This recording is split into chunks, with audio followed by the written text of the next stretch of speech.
네, 안녕하세요. 일단 여기 현장에는 몇 분 안 계시고, 네, 계신 분들 다 아시는 분들이라 편한 마음으로 좀 하도록 하겠습니다. 좀 이슈가 되고 있어요. 이슈가 되고 있는 주제고 현재 진행형인 건데, 사실 이제 내용 중에서도 말씀을 드리겠지만 정보가 너무 제한적입니다. 제가 필리핀에 지난 8월 중순에 가서 조금 이 사안에 대해서 접근해 보려고 그때 어떻게 진행이 됐었는지에 대해서 이제 좀 얘기를 들어봤는데, 그 교육에 참여했던 그 필리핀에 거주하는 한인 전문가 한 분하고 잠깐 대화를 한 게 다고요. 그 다음에 실제로 외교부는 사실 이 사안에 대해서 좀 모르쇠를 하고 있다라는 상황입니다. 외교부는 너무 머리 아픈 좀 문제고, 사실상 이 프로젝트는 지금 현재 고용노동부하고 고용노동부보다는 더 중요하게 서울시의 프로젝트로 진행이 되고 있다라는 거고요. 그래서 사실 뭐 이렇게 비자 문제가 되게 중요하기 때문에 비자 관련된 그 관리의 영역이 이제 외교부께 아닌 거잖아요. 그러니까 이제 법무부하고 고용노동부, 그다음에 서울시 안에서 이 논의가 되고 있고, 사실상 이제 시범 사업 기간 동안에는 어떠한 문제도 발생해서는 안 되기 때문에 대단히 관리되고 있고 정보가 밖으로 나오는 게 없다. 그래서 아직까지 이걸 가지고 뭔가 연구를 한다든가 취재를 한다든가라는 것은 그 서울시에서 공개하는 자료가 아니고서는 이제 좀 접근이 어렵고, 하지만 이제 언젠가는 좀 우리 사회에 던져지는 어떤 질문들은 많기 때문에 계속해서 좀 자료를 축적해 나가고 있는 중이다라고 말씀을 드립니다. 그래서 전체적으로 제가 이 사안을 대하고 있는 저의 입장, 그 다음에 제가 생각할 때 우리가 이런 문제들은 좀 놓치지 않아야 되는가라는 문제 제기, 뭐 이런 것들을 좀 중심으로 정리를 했습니다. 이게 좀 사설이 길었는데요. 좀 이렇게 발표가 부실할 수도 있다라는 사전 포석과 같은 말이었습니다. 네. 안 넘어가네요. 그렇네. 왜 안 넘어갔어요? 아까 넘어갔는데. 네. 자, 다시 해보세요. 아래 걸로. 잠깐 기다려. 응. 아, 이거 편집하기 귀찮은데.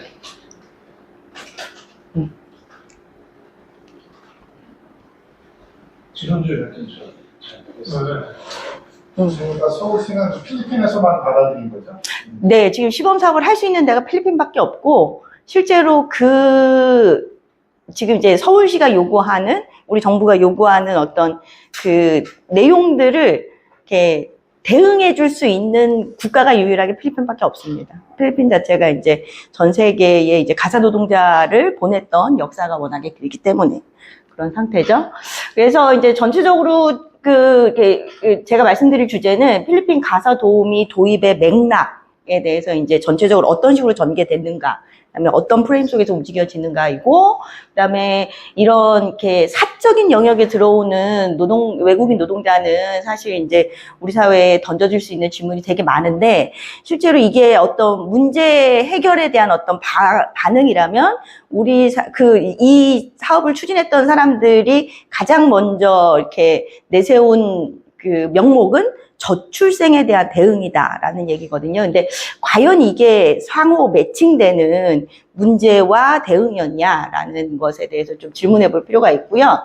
그 다음에 이제 사실 외국인이 오는데 노동자로 오지만 우리가 그 사람의 노동만 이렇게 딱 쓸 수는 없는 거잖아요. 사실 이제 한 달에 뭐 하루에 8시간 이제 월 20일 일한다 뭐 이렇게 얘기를 하지만, 아니 이 사람 그 노동자 자체도 재생산을 해야 되잖아요. 그죠? 그러려면 이제 먹고 자고의 문제, 사회적 관계의 문제 뭐 이런 많은 것들이 이제 좀 발생을 하는데, 이제 한국 사회는 이들을 하나의 이제 사람으로서 보기보다는 이제 그 노동력으로만 본다라는 거죠. 그래서 그렇다 보니까 이제 그 약간 동상이몽 속에서 어떤 문제들이 좀 발생하고 있고, 뭐 사실 불법 체류, 인권 침해, 송출 비리 등등의 뭐 외국인 노동자와 관련된 많은 문제들이 있는데, 이 문제들은 아직 이 외국인 가사 관리사와 관련해서 발생하고 있지는 않지만 발생할 가능성이 좀 농후한 문제이기도 합니다. 근데 이제 제가 맨 처음에 요 포스터 안에서는 외국인 노동자들이 정말 이렇게 많이 오는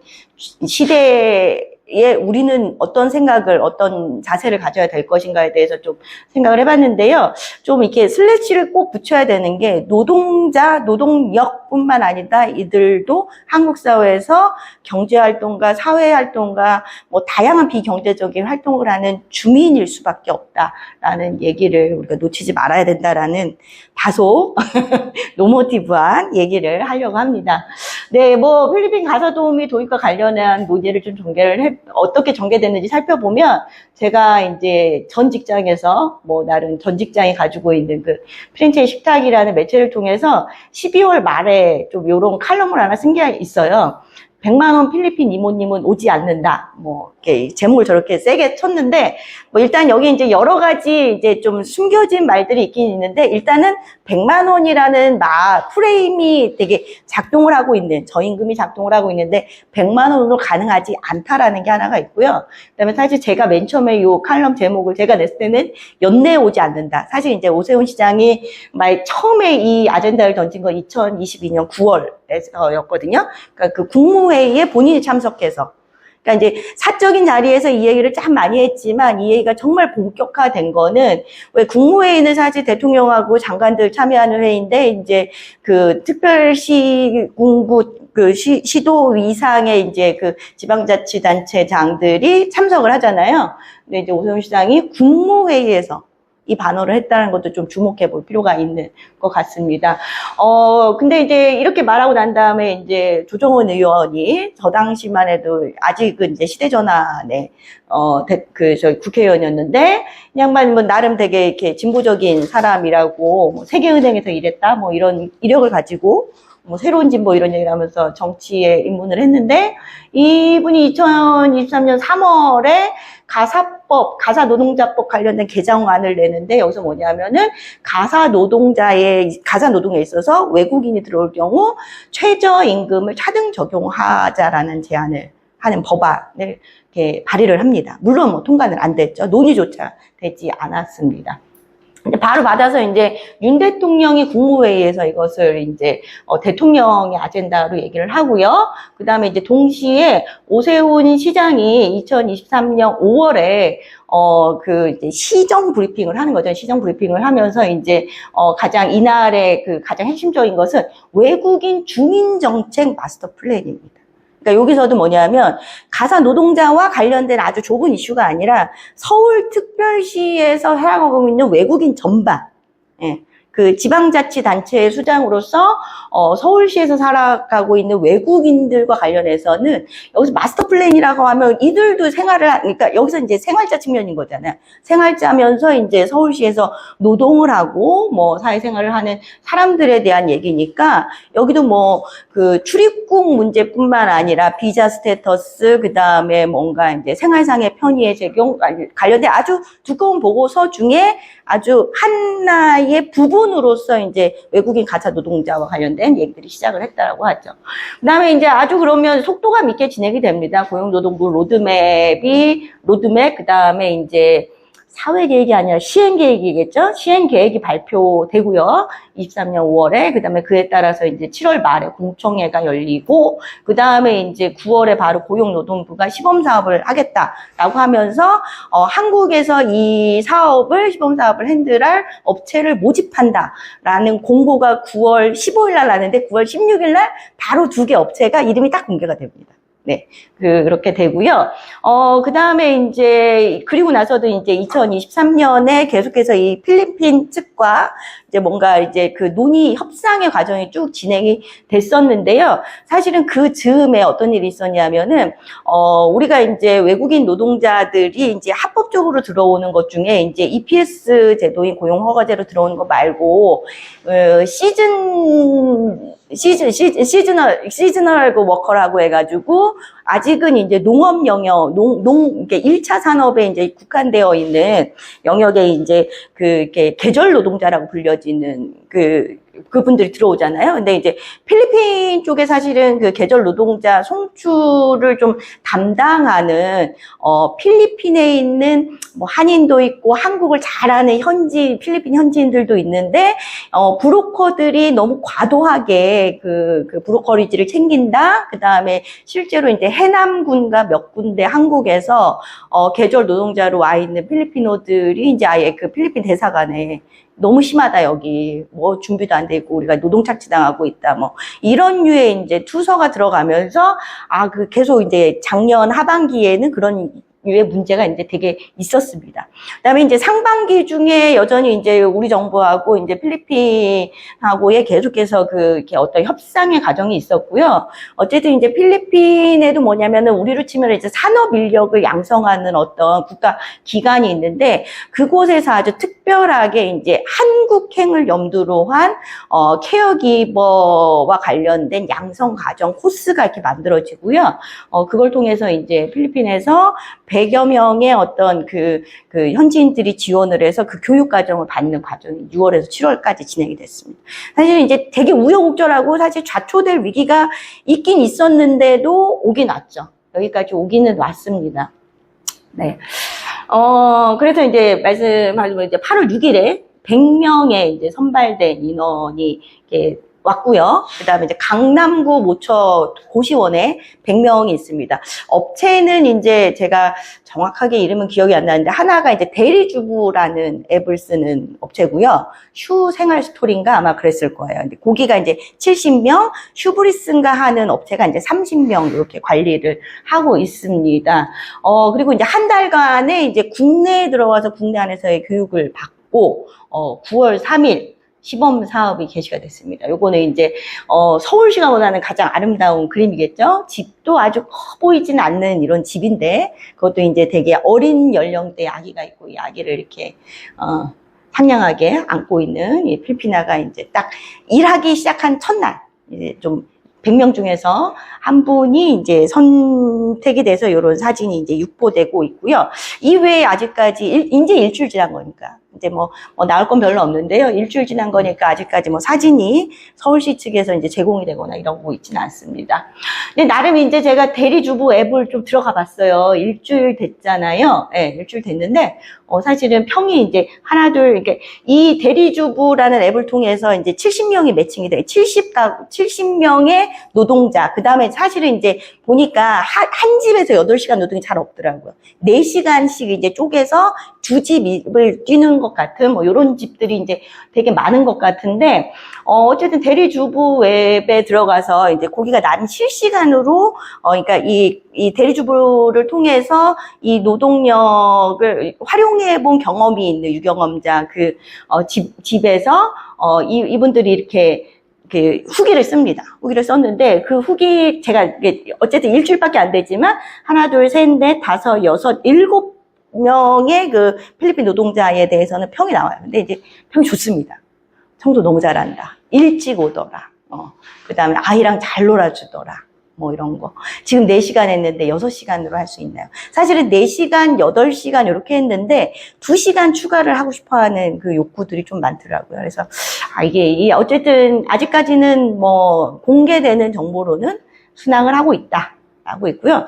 이게 전수입니다, 사실은.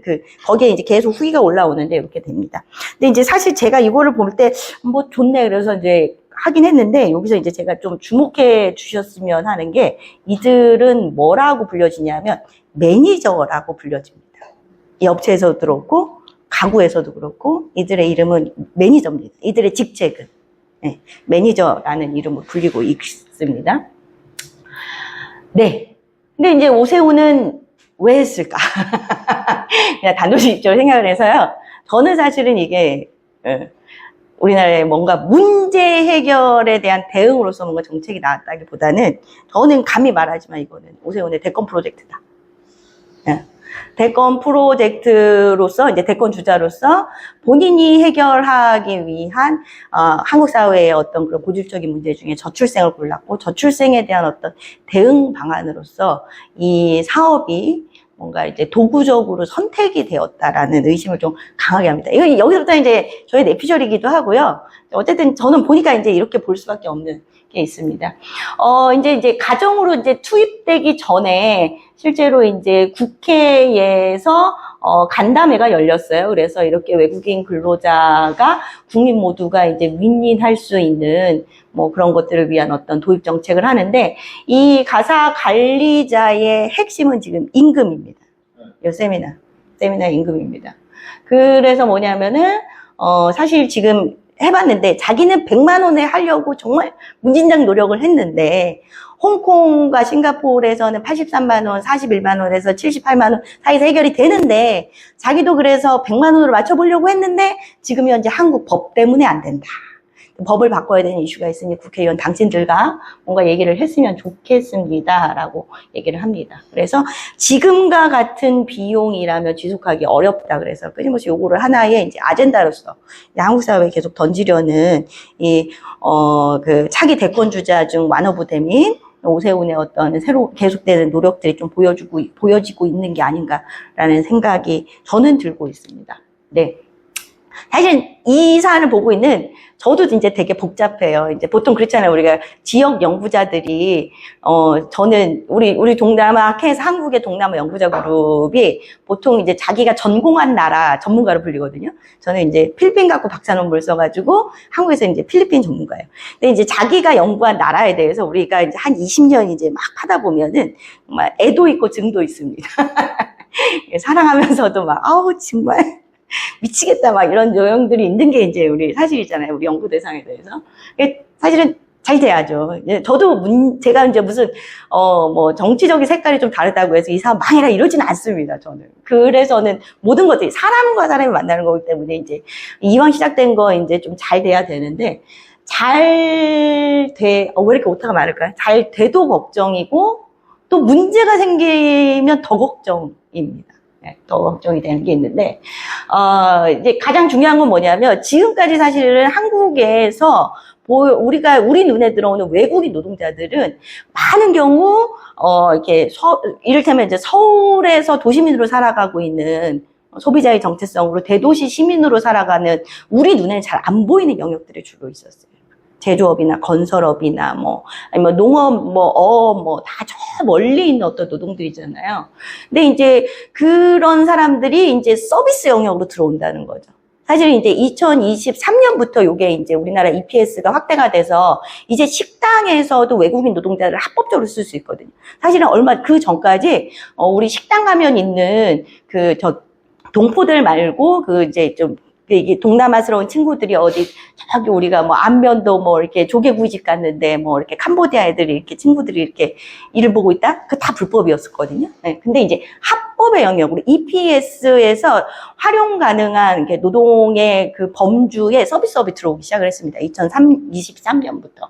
근데 그거하고도 이제 좀 질적으로 달라지는 거죠. 제조업과 1차 산업이 아닌 서비스업, 그래 올 수 있어. 서비스업 올 수 있는데, 이거는 서비스업 중에서도 가장 내밀하고 친밀한 공간이라고 할 수 있는 가정의 영역으로 사람이 들어가는 거잖아요. 이게 이제 되게 큰 문제가 있죠. 그래서 이제 사적 공간에 어쨌든 이제 이렇게 관리 감독이 어렵고 뭔가 공적인 잣대를 가지고는 말하기 어려운 데다니 이제 친밀한 영역 속에서 과연 인권상의 어떤 문제가 발생했을 때 과연 대처가 가능한가? 근데 여기서 이제 가장 문제가 되는 건 이제 성과 관련된 문제가, 섹슈얼한 문제가 나타날 수 있는 가능성이 있죠. 근데 아직까지 저는 그건 정말 없어야 된다. 그거가 만약에 생기면 저는 이거는 그냥 이 사업의 실패가 아니라 한필 관계의 파탄 아주 어려워질 수도 있다고 생각을 합니다. 네. 기술 중심인데요. 아직은 뭐냐면은 외부에 고시원에서 집단 생활합니다. 네, 고시원에서 집단 생활을 해요. 그러니까 사실은 그것도 문제예요. 그러니까 고시원에서 집 안으로 들어가도 문제지만 고시원에서 집단 생활을 하는 게 사실 우리가 거주 이전에 자유가 있는 사람들이잖아요. 지금 문제가 되는 게 저도 이제 그 부분에 사실 제가 아주 맨날 그 핵심적으로 좀 물어보고 싶은 질문이 있는데, 그래서 여권을 본인이 소지 가능합니까? 라는 질문을 좀 하고 싶거든요. 여건이 지금 업체가 가지고 있느냐, 개인이 가지고 있느냐. 저는 그거 되게 중요한 문제라고 생각을 하는데, 아직 뭐 이렇게 제가 누군가를 접촉해서 이 질문을 던질 만한 사람을 만나지는 못했습니다. 근데 이제 사적 공간에 있어서 사실은 이제 그 지금 현재 100명이 투입되는 사람들이 뭐 보통 이제 요새 강남 4구라 그러대요. 강남, 서초, 송파, 강동, 여기에 이제 거의 이제 37%가 이렇게 집중이 되어 있습니다. 뭐 그래서 뭐 학력 수준이 높은 집들이다 보니까 이제 뭐 의사소통의 문제가 없을 뭐 크게 나타나지는 않고 뭐 그 서울시에서 9월 3일 날 첫날 사업하면서 이제 보도자료를 뿌린 것 중에는 뭐냐면, 좀 이제 의식 있는 한 가정에서 이 필리핀 가사 노동자를 불렀던 한 가정에서는 영어로 매뉴얼을 만들어서 제공을 했다다. 뭐 이런 미담이 나오기도 합니다. 네. 그렇게 하는데, 실제로 이제 거기서 어쨌든 4시간이든 8시간이든 뭐 노동을 하자면 이 사람도 이제 어떤 생리적인 문제, 밥 먹는 문제, 막 많은 것들이 있는데 그런 문제들을 좀 어떻게 할지. 그다음에 사실 이제 또 되게 이것도 문제인데, 우리나라가 이제 이런 외부인이 자기 집에 들어오는 일들이 잘 없고, 그다음에 이제 아파트 공간이 워낙 이제 보안 뭐 그 경비 이런 게 철통 같다 보니까 이제 없는 문제긴 한데, 이제 사실은 이제 도난 사고 이런 것들이 발생할 수 있는 가능성이 있죠. 이게 실제 도난이든 혹은 이제 도난으로 보이는 것일 이제 많은 문제들이 있는데, 이런 부분에 대해서 이제 우리가 대비가 되어 있나? 한국 사회는 사실 이런 부분은 되게 놓고 살았던 사회인데 이게 가능할까? 라는 문제만 있습니다. 그다음에 사실 이제 시범 사업이잖아요, 이게. 이 시범 사업이니까 시범 사업은 실패하면 안 되죠. 시범 사업은 이제 성공을 할 수밖에 이제 설계가 되어 있기 때문에 저는 그게 더 문제라는 생각이 들어요. 그렇다 보니까 그 100명은 학력 수준, 정말 이제 그 필리핀에서부터 아주 촘촘한 어떤, 신용에서부터 이 사람의 성향, 그 다음에 어찌 보면 이제 재정 상황까지 촘촘하게 스크린이 된 사람들이 들어오는 거잖아요. 예. 그런데 이제, 만약에 이걸 계기로 해서 이제 보물처럼 열려버리게 되면은 그게 또 가능한 문제인가라는 생각이 듭니다. 시범사업인데 말씀드렸듯이 지금 외교부가 거의 이 일에 대해서 관여를 하지 못하고 있습니다. 제가 이제 모처에서 이제 외교부 본부의 이제 아세안국 분들하고 잠깐 얘기할 기회가 있었는데, 얘기도 하고 싶어 하지 않으시더라고요. 우리는 모른다. 우리도 정보를 아는 게 없다. 필리핀 이모님 얘기만 나오도 머리가 아프다, 본인은 막 이렇게 이제 좀 높으신 분이 이렇게 말씀을 하셨습니다. 그래서 사실은 지금 현재 공개되는 정보가 거의 없습니다. 그다음에 이제 실제로 여기 업체들이 있는데요. 업체들도 사실은 이거 가지고 수수료 장사를 해야 되는 거잖아요. 그 대리주부라는 앱을 운영하는 그 회사도 뭐냐면 어쨌든 매칭을 시켜주면 이제 일하려는 자와 가정을 연계해주면서 그 매칭 수수료를 받아야 되는데, 그 수수료를 시범사업 기간 동안은 안 받게 돼 있대요. 그 말인즉슨 뭐냐면은 다른 방식으로 이제 서울시나 고용노동부에 지원이 들어가고 있다라는 거죠. 이런 부분들도 아직 좀 명확하지 않은 게 되게 많습니다. 공개되는 정보가 거의 없다라는 게 좀 문제가 있는 거고요. 그 다음에 이제 묻지도 답하지도 않는 문제들이 저는 이제 좀 쌓이고 있다는 생각이 드는데, 이게 잠깐 기사가 올라왔다가 사라진 기사가 하나 있는데요. 어쨌든 이제 필리핀아들 100명의 필리핀아가 필리핀에서 8월 6일날 출발을 해서 이 한국에서 4주에 걸쳐서 교육을 받잖아요. 그다음에 9월 3일 들어가는데, 이 4주 동안에 임금이 없습니다. 그 누구도 임금을 주지 않아요. 근데 되게 당황스러운 일이거든요. 필리핀아들 입장에서.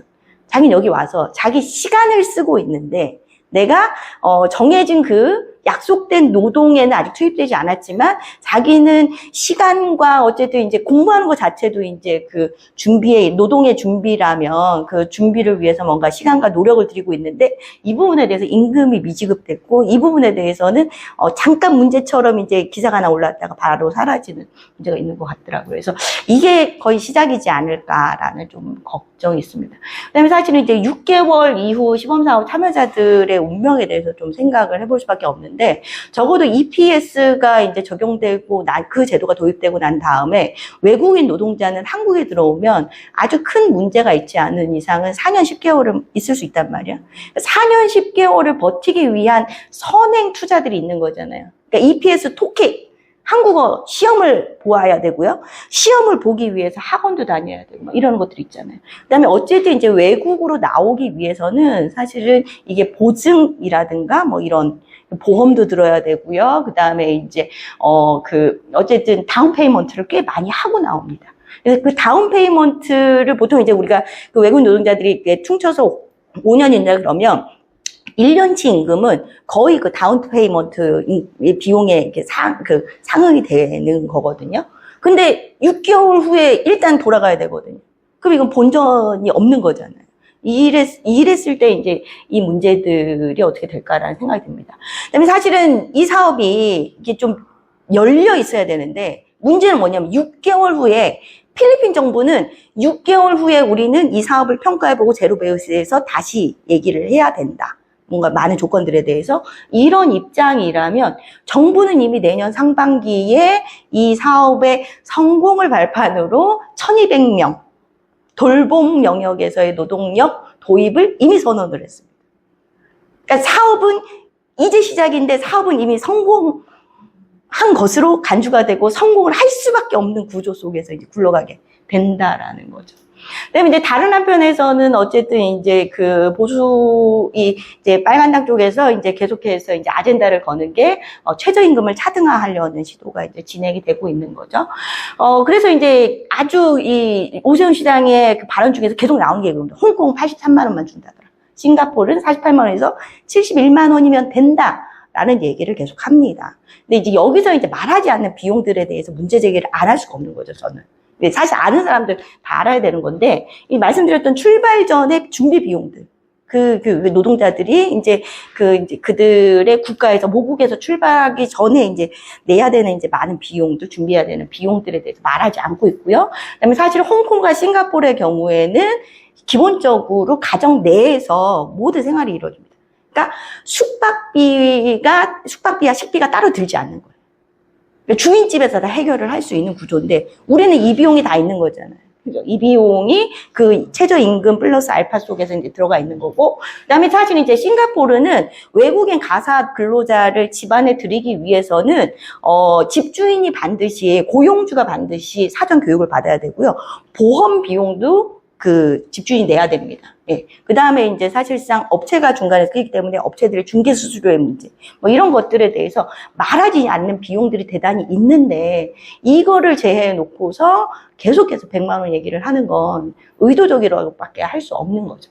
사실은 이 논의는 우리나라가 ILO 이게 111호 법안이죠. 거기에 대해서 우리가 비준했기 때문에 이건 레짓할 수가 없습니다. 뒤돌릴 수 없는 건데도 이제 계속 이런 얘기를 하고 있고요. 그다음에 사실상 뭐냐면은 최저임금이라는 것 자체가 생활임금에서 적용이 되는 거잖아요.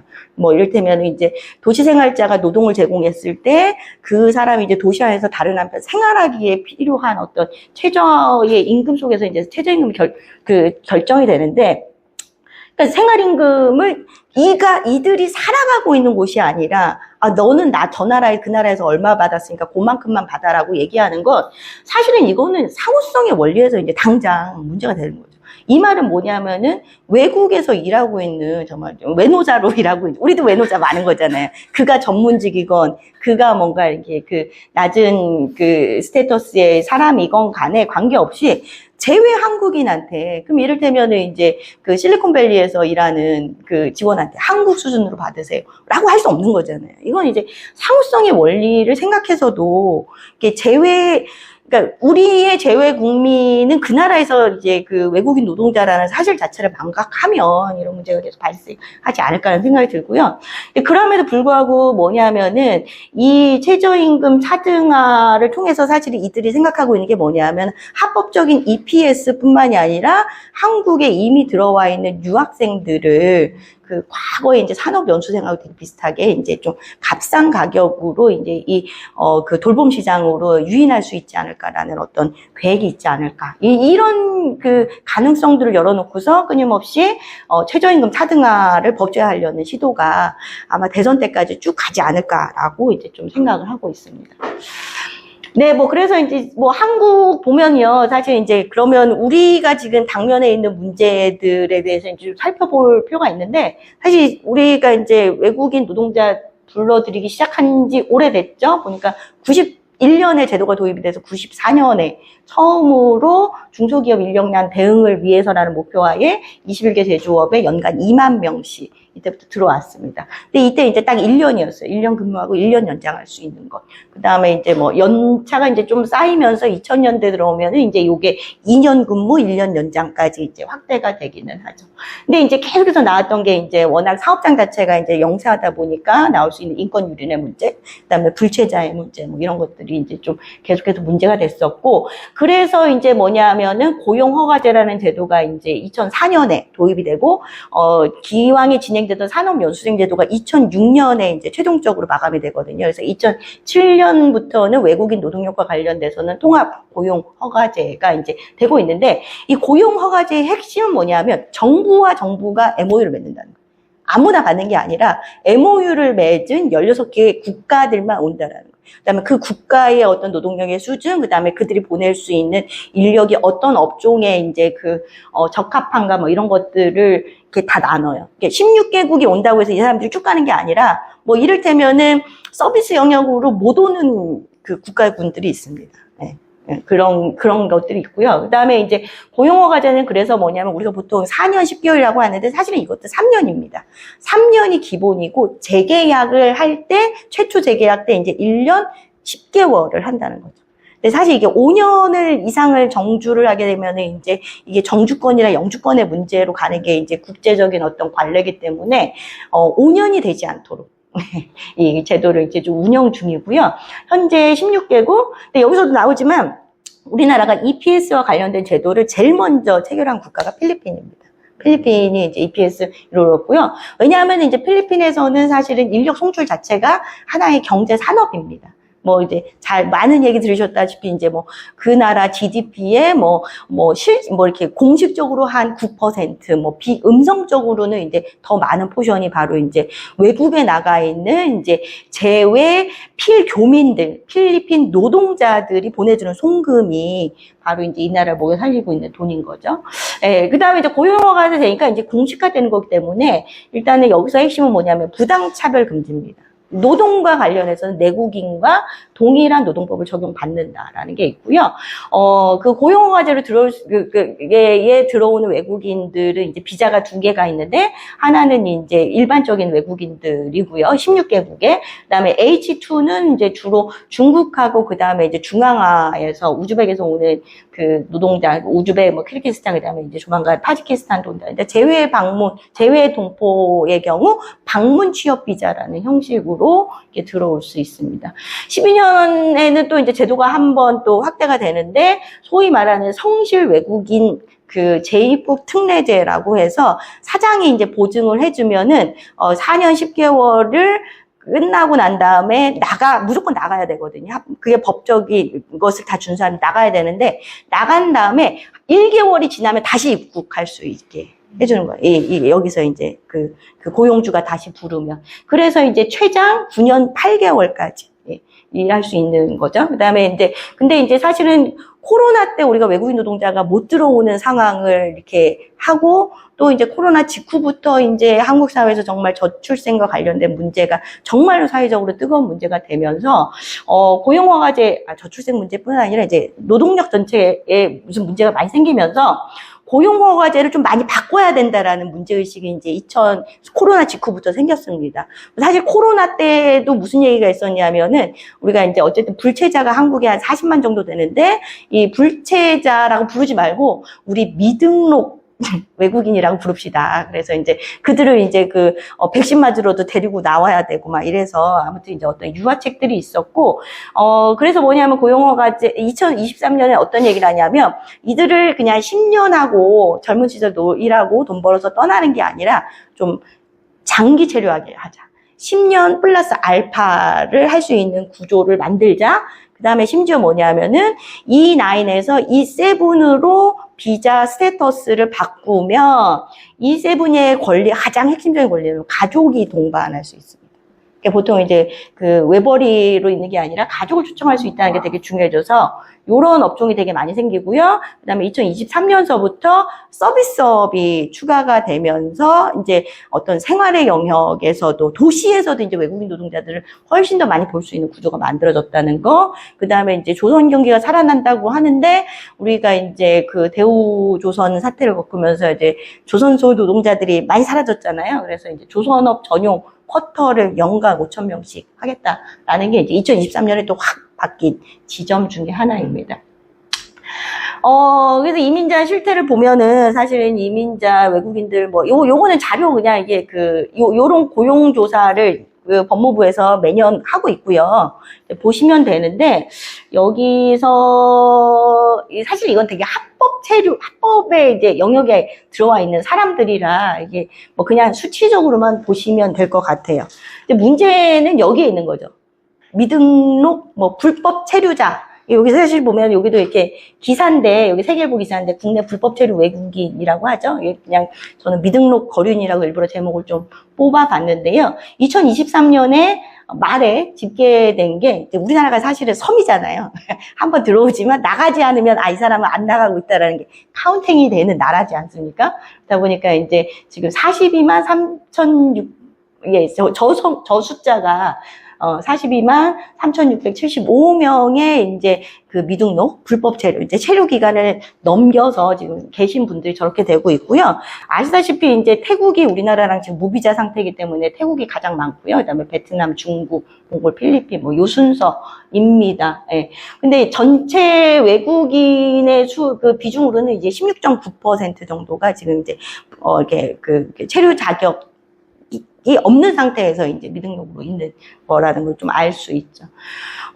근데 이제 한동훈 법무부 장관 시절에 이제 단속 강화를 좀 세게 했죠. 단속 강화를 했는데, 이게 이제 좀 양가적인 게 있습니다. 어쨌든 이제 외국인은 받아들일 수 있는 제도적인 것을 만드는데, 이제 한동훈 법무부의 이제 그 핵심 목표는 일단은 불체자 수를 절반 이하로 줄인 다음에 이제 양성화시키겠다 이런 문제였는데 사실 여러 가지 이제 좀 문제들이 좀 있는 사건들도 있었고 그래서 이제 무조건적인 강제 퇴거가 아니라 자준 출국제를 하자라는 게 법무부의 입장이었다라면 사실은 좀 더 현실적인 얘기를 하는 사람들도 있습니다. 예를 들면 형사법무정책연구원에서 아예 이제 2023년 말에 이렇게 아예 내고 있는데 불체자들이 있는 건 뭐냐면은 불체자가 남고 싶어서 남는 게 아니라 한국 사회가 수요가 있기 때문에 남아 있는 거다.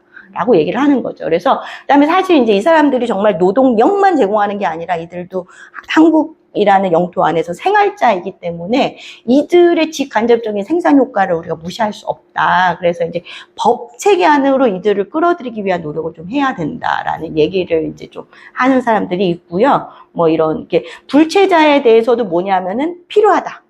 범죄는 좀 안 저질렀으면 좋겠다라는 게 이제 지금 현재 이제 그 국민 정서고요. 사실 이것도 보면 그래요. 한국 사회에서 불체자들을 되게 부당하게 대우하고 있다. 이런 얘기들이 있습니다. 근데 이제 뭐냐면은 노동력이 부족하기 때문에 어쨌든 이 사람들을 양성화해야 된다. 그다음에 이제 노동시장을 혼란시킨다라는 그런 답변도 한 30% 되지만 범죄는 문제가 없을 시 체류 기회를 제공하자라는 입장도 한국 사회에서 좀 생기고 있다라고 볼 수 있습니다. 그래서 이제 사실은 제가 어떤 결론을 가지고 있는 게 아니라 이 문제를 볼 때 이제 저의 문제 의식 그다음에 앞으로 이제 이 부분을 이제 뭔가 입론을 좀 세워가려고 생각을 하고 있는데요. 이게 저임금 육아 도우미죠. 네. 근데 이게 과연 저출생 대책인가에 대해서 물어볼 필요가 없어요. 사실은 저출생과 경단녀 문제 해소라고 하면 홍콩과 싱가포르에서 이 제도가 도입됐던 그들이 막 성장기에 있던 1970년대에는 효과가 있었지만 사실 지금은 없다라는 게 정설입니다. 우리나라가 0.78로 대단히 낮지만 대만이든 홍콩이든 지금 출생률은 거의 우리나라로 수렴하고 있잖아요.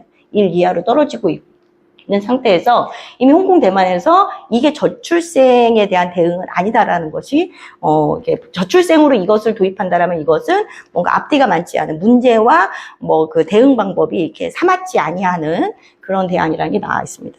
그다음에 이제 계속 나오는 문제가 뭐냐면 사실은 이들이 어떤 일을 하는 사람인가. 이제 요거는 이제 제가 필리핀에서 사실은 이제 도메스틱 헬퍼라는 거하고 이게 내니라고 하는 직업은 이게 직업적으로 분리가 되는 거거든요.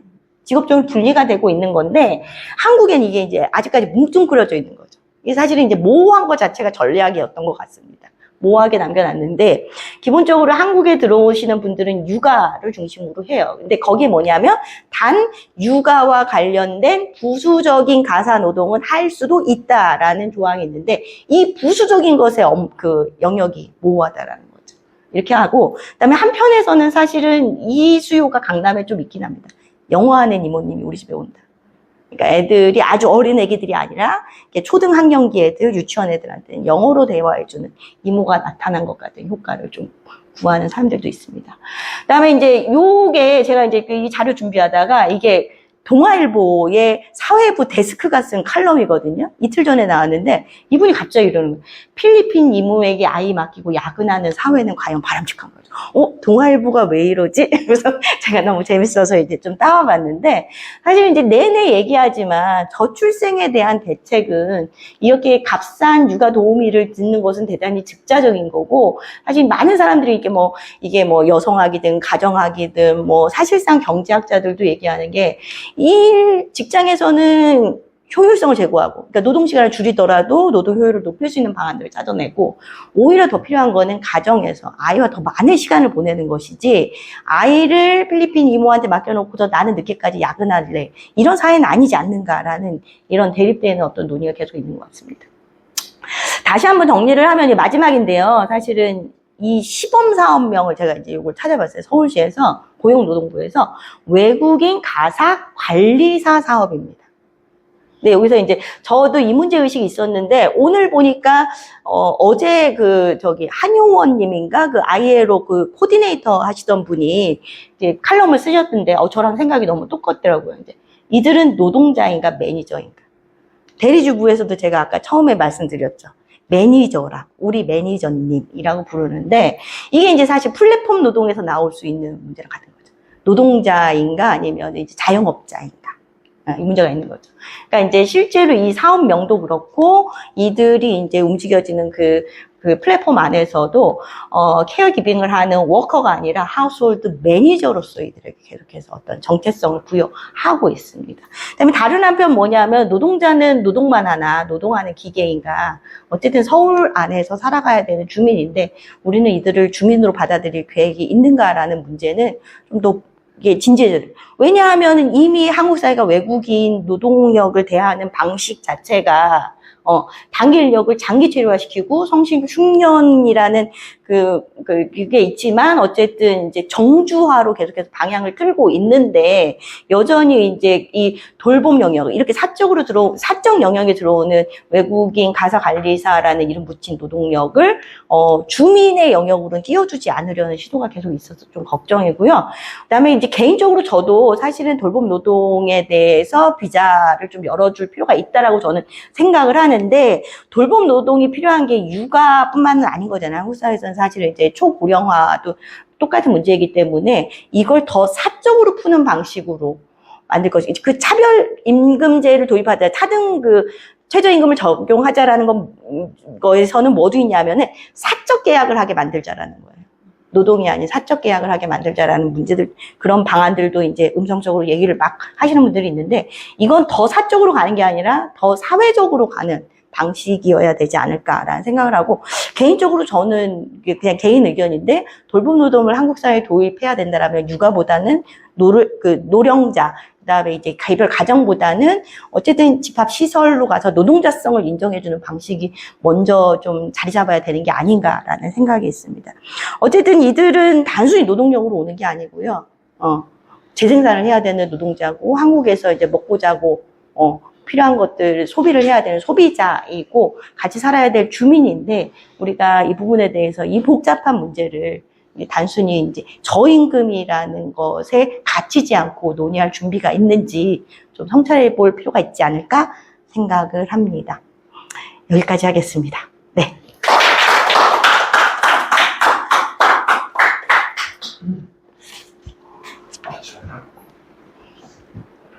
바로 질의응답 이런 것도 해요? 대사님 혹시 들어오셨어요? 대사님 혹시 들어오셨나요? 들으시나요?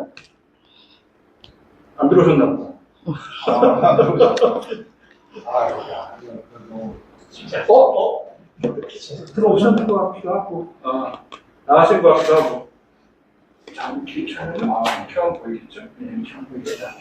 자, 저기 그 마이크가 켜셨어요? 켜셨어요? 여기 홍수 박사님 좀 저기 이렇게로 들어가시죠. 단순 질문인데요. 네. 아까 최저임금 기준으로 38만 원. 38만 원이라는 말은 8시간 8시간 노동, 노동을 그다음에 전제로 하는. 시당 뭐 이런 거. 그러면은 아까 4시간 또는 8시간이라고 돼 있다는 거는 들어온 100명은 어쨌든 다 4시간 2번이든 8시간이든 다 돼 있다는 건가요? 근데 그게 숫자가 좀 안 맞는 게 있는 것 같아요, 제 생각에. 그러니까 왜냐하면 그 가정수하고 이 사람들이, 그러니까 이제 이 노동자 입장에서 어쨌든 20시간을 일해야지 해서 238만 원이라도 받아야지 좋겠잖아요. 근데 예. 정말 그 매칭이 확실한지에 대해서 좀 확인이 안 됩니다. 왜냐하면 첫날 또 취소하는 집들도 있고 막 그랬거든요. 그러니까 기사에도 왜 15% 취소했다 뭐 이런 네, 기사 네, 나오잖아요. 네. 근데 예, 그게 그럼 매칭이라는 게 네. 그 우리가 이제 그 숨은 고수 뭐 이렇게 뭐 네, 앱 네. 쓰듯이 그러면 이 사람들 100명 있으면 네네. 원하는 가정에서 네. 내가 원한다 해서 네. 어떤 사람을 개별 사람 하나하나를 그렇죠. 살펴서 찾는다는 건가요? 네네네. 그러면 그때 취소했다는 말은 뭐예요? 한 번 4시간만 하고 그냥 그 다음 날부터는 안 쓴다 이 말이에요? 뭐 그런 경우들도 있는 것 같고, 그러니까 그런 거에 대한 정보가 지금 하나도 나오고 있지 않습니다. 그러니까 저는 하여튼 이걸 듣다 보면은 진짜 와 있는 6개월 동안에 벌어지는 일은 여기 쭉 길게 해놓으셨던 주민의 문제라든가 뭐 사실 노동자냐 매니저냐까지 가기 전에도 맞아요. 사실 도대체 이 네네네. 사람들이 네. 뭐 진짜 고시원에 집단 숙식하면서 어딘가로 그냥 막 개별 매칭이 돼가지고 갔다가 잘리고 뭐 다시 그러면 어디 하고 상당히 불안정한 상태로 그렇죠. 있다가 네네.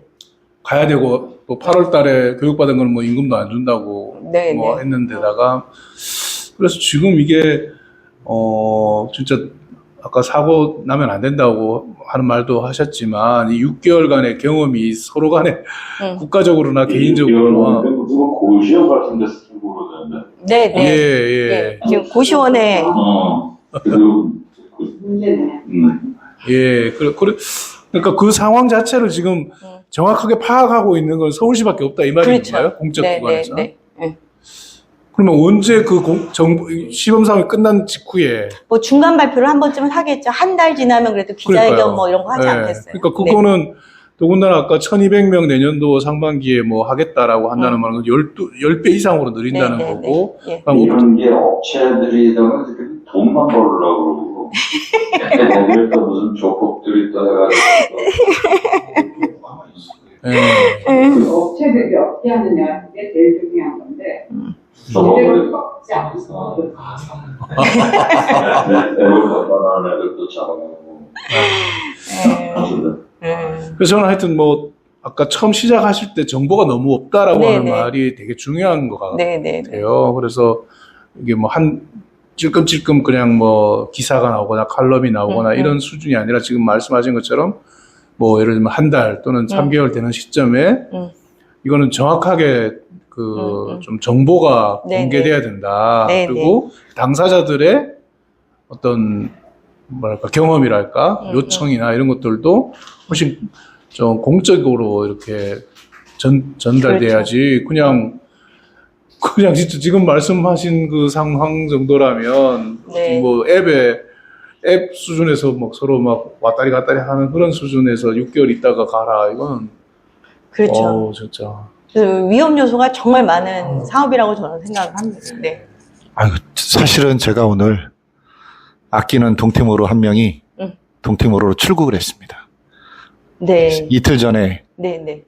불법 체류로 잡혀서 그랬는데 근데 이제 그런 걸 저도 여기서도 느끼고 있는데요. 지금 보면 기본 전제가 아까 말씀하신 내용 중에서 지금 물론 내피셜이라고 까시긴 했지만은 대선 준비 아닌가 하는 그게인데 이 문제를 풀어가는 방식에 본질의 질문에 좀 정직하지 않은 것 같다는 생각이 좀 들어요. 그러니까 인구 절벽 문제를 해결하는 방식이 과연 이것인지부터 해서 자꾸 돌아가는 것 같아요. 문제를 돌아가는 것 같고 그리고 그 한국이 그나마래도 그동안 저는 이제 동티모르를 제일 많이 알지만 동티모르뿐만 아니라 다른 나라에서도 그나마래도 EPS 시스템이 좋은 평을 듣는 이유 중에 하나는 이제 최저임금을 보호해 주었기 때문인데, 예. 근데 그거를 그 현격하게 없애는 쪽으로 가게 되면은 그거에 대한 우리나라 국가 브랜드 밸류는 또 어떻게 되는 것인지, 예. 그것도 이게 외국인들의 입장도 있지만은 그리고 결정적으로 한 가지만 더 말씀드리려면은 지금 한국은 자꾸 외국인들이 무조건 동화해야 한다라는 입장이에요. 그런데 통합적인 정책 구도는 별로 없어요. 그래서 저는 좋은 사례 중에 하나가 뭐냐면은 제 알고 있는 뉴질랜드에 계신 한국어 교육을 하시는 분들이 뉴질랜드 정부에서 한국어 교육 자금을 받아서 한국어 교육을 해요.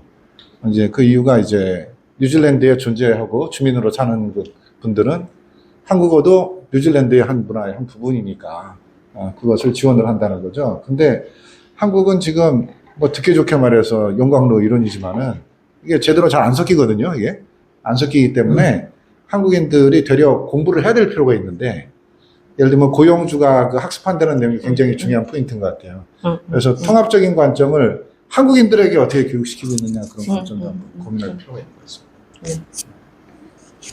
뭐, 이렇게 하셨지만, 결국 이제 서울시장이 대권을 가기 위한, 그거는 뭐 분명한 것 같고, 사실 저는 이제 가족 중에 지금 서울시를 출입 기자가 있기 때문에 그런 얘기를 좀 더 듣는데, 며칠 전에도 무슨 뭐 우리나라를 여기 뭐 수도권, 그 다음에 뭐 경남 이렇게 4개 권역이가 나눠갖고, 그런 식으로 이제 뭐 발전해야 된다, 이렇게 하는 것도 결국은 또, 그것도 대권에 자기가 뭔가 던진 거고, 그런 것 같은데, 뭐 그런 측면에서, 뭐, 물론, 아무것도 안 하는 것보다는 뭔가 이렇게 조금 이렇게 시도해보는 거는 맞는 것 같고, 뭐, 다른 나라에 대해서 필리핀 같은 경우는, 저도 예전에 싱가포르 살 때 저희 집에도 그때 인도네시아 분이 이렇게 들어와 있었는데, 그분 같은 경우는 이제 약간 좀 저희 주인집이랑 그분이랑 종교, 그러니까 이쪽은 뭐, 기독교지만 그렇게 큰 그런 건 아닌데 여기는 이제 어떤 무슬림이니까 그런 이슈도 좀 있었거든요. 근데 필리핀 같은 경우는 뭐 상대적으로 그런 거에서는 우리나라랑 좀 자유로울 테니까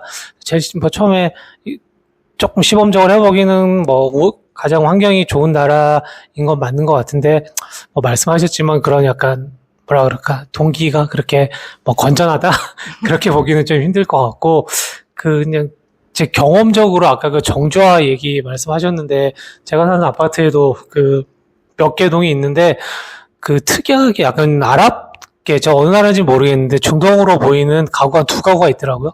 근데 그분들이랑 이제 뭐 조금 이렇게 서로 안 맞는 게 예를 들어서 그쪽은 그런 쓰레기 분리수거 이런 개념이 뭐 없는지 있는지 잘 모르겠지만 있다 그래도 한국이랑 하는 방식이 다를 텐데 근데 그런 것 때문에 약간 쓰레기 청소하시는 분들이랑 약간 좀 이게 좀 불만이 있으세요. 근데 반대로 그분들은 뭐 당연히 무슬림인데 뭐 한국 그런 아파트 커뮤니티 시설 이런 건 되게 잘 돼 있지만 거기 뭐 기도실이나 이런 게 있을 리는 만무하지 않습니까? 이런 것들이 앞으로 뭐 그런 것들이 더 이런 일들이 많아지면 많아지지 적어지지 않을 텐데 뭐 그런 거를 고려해서 뭐 이젠 뭐 그래도 어쩔 수 없이 선택이 아니고 필수니까 좀 더 포용하는 방향으로 네 뭐 부작용이 있더라도 그렇게 가야 되지 않을까 싶습니다.